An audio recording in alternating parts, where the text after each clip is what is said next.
looking like Israeli defense forces are preparing for a ground invasion of the Gaza Strip. The Israeli military airdropped thousands of leaflets over Gaza City today, telling residents there to flee south within 24 hours. That message comes as Israel builds up its military force at the border. Now, the leaflet tells the people living in Gaza not to return to their homes, to leave all shelters, and to avoid the security wall. More than 1,500 Palestinians have been killed in retaliatory attacks after last weekend's violence. That's when Hamas militants killed more than 1,300 Israelis, mostly civilians, in that surprise attack. Hamas is considered a terrorist organization by many governments around the world, including our own. Valerie Castro digs into the group's violent rise to power, which came at the cost of lives of both Israelis and Palestinians. Hamas, the militant Islamic group that carried out an unprecedented attack in Israel, has long called for the end of the Jewish homeland. U.S. intelligence officials say Hamas, formed in 1987 during the First Intifada, wants to establish an Islamic Palestinian state in place of Israel and governed by Sharia law. Well, its fundamental belief is that all of historic Palestine rightfully belongs to the Palestinian people and actually to Muslims at large. And therefore, it does not accept the legitimacy of Israel's existence. The group was designated a foreign terror organization by the U.S. State Department in 1997 following a series of suicide bombings in Israel.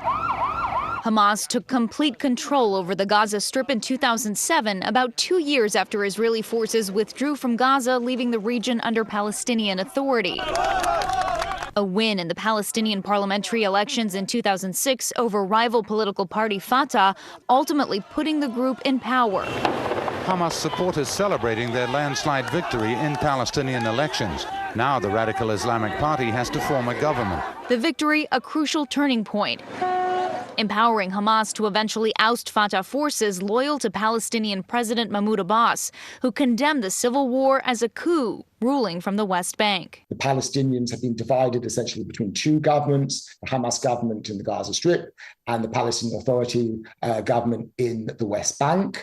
There's been various efforts to reconcile the two sides over the years, but none of those reconciliation efforts have come to anything. Hamas has also found a longtime ally in Iran, which has provided both financial and military support to the group.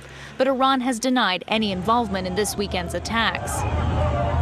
For decades, Hamas and Israeli forces have been in a cycle of violence that has included suicide bombings, kidnappings, and fighting along Israel's southern border that has resulted in the deaths of tens of thousands of Palestinians and Israelis, a cycle that doesn't appear to be ending anytime soon. Palestinians in the Gaza Strip are also victims of Hamas. So we shouldn't equate Hamas's actions with those of Palestinians or assume that Hamas is acting with the support of Palestinians in the Gaza Strip or Palestinians elsewhere. Valerie Castro reporting there. The U.S. military is moving a lot of equipment to the area to be ready to provide support to Israel. A second carrier strike group left from Virginia today, and scores of aircraft are deploying to military bases around the Middle East. There is a concern that the fighting between Hamas and Israel could escalate into a larger conflict.